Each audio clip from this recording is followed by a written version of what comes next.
ಶ್ರೀನಿವಾಸಪುರದ ಗಾಂಡ್ಲಹಳ್ಳಿ ಗ್ರಾಮದ ಎಸ್ಸಿ ಕಾಲೋನಿಗೆ ಸಂಪರ್ಕ ಕಲ್ಪಿಸುವಂತಹ ರಸ್ತೆ ಸಮಸ್ಯೆ ಕುರಿತು ಅಂಬೇಡ್ಕರ್ ಸ್ವಾಭಿಮಾನಿ ಸೇನೆಯ ಕೋಲಾರ ಜಿಲ್ಲಾಧ್ಯಕ್ಷರಾದ ನಾಗೇಶ್ ಸುದ್ದಿಗೋಷ್ಠಿಯನ್ನು ನಡೆಸಿ ಗಾಂಡ್ಲಹಳ್ಳಿ ಗ್ರಾಮದ ಎಸ್ಸಿ ಕಾಲೋನಿಗೆ ಸಂಪರ್ಕ ಕಲ್ಪಿಸುವ ರಸ್ತೆಗೆ ಅಡ್ಡಲಾಗಿ ಅದೇ ಸಮುದಾಯದ ಪ್ರಭಾವಿ ವ್ಯಕ್ತಿಯೋರ್ವ ಮನೆ ನಿರ್ಮಾಣ ಮಾಡಿದ್ದಾರೆ.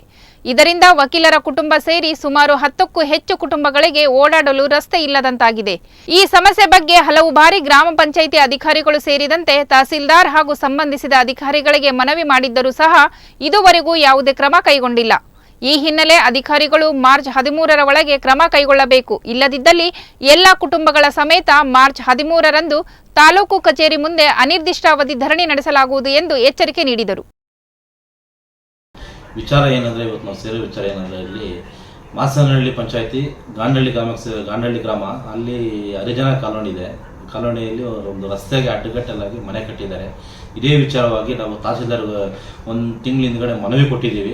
ತಹಸೀಲ್ದಾರ್ ಏನು ಹೇಳಿದ್ರೆ ಅಂದರೆ ಆಯಿತು ಇವು ಮತ್ತು PDO ಹತ್ರ ಅವ್ರಿಗೆ ಒಂದು ನೋಟಿಸ್ ಜಾರಿ ಮಾಡಿ ಏನು ಕಾನೂನು ರೀತಿಯಲ್ಲಿ ಕ್ರಮ ಕೈಗೊಳ್ಳಬೇಕು ಅಂತ ನಮಗೊಂದು ಇದು ಮಾಡಿದರು.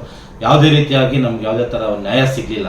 ಇದೇ ಕಾರಣವಾಗಿ ಒಂದು 15 ದಿವಸ ಬಿಟ್ಕೊಂಡು ಮತ್ತೆ ನಾವು ತಹಸೀಲ್ದಾರ್ ಮೀಟ್ ಮಾಡಿದಾಗ ಚಿನ್ನಪ್ಪನ PDOವನ್ನ ಆಫೀಸ್ಗೆ ಕರೆಸ್ಬಿಟ್ಟು ಅಲ್ಲಿ ಈ ಥರ ಆಗಿದೆ, ಯಾಕೆ ನೀವೇನೋ ಆಕ್ಷನ್ ತೊಗೊಂಡಿಲ್ಲ ಅಂದಾಗ ಅವರು ಇಲ್ಲ ನಮ್ಮ ಆಕ್ಷನ್ ಪ್ರಕಾರ ಏನು ಗೌರ್ಮೆಂಟ್ ರೂಲ್ಸ್ ಪ್ರಕಾರ ಏನಿದೆಯೋ ಅದು ಆ ಪ್ರಕಾರ ನಾವು ಒಂದು ನೋಟಿಸ್ ಜಾರಿ ಮಾಡ್ತೀವಿ. ಅವ್ರಿಗೆ ನೋಟಿಸ್ ಜಾರಿ ಮಾಡಿದಾದ್ಮೇಲೆ ಒಂದು 15 ದಿವಸ ಕಾಲಾವಕಾಶ ಬೇಕು ನಮ್ಗೆ ಅಂತ ಹೇಳಿದ್ರು.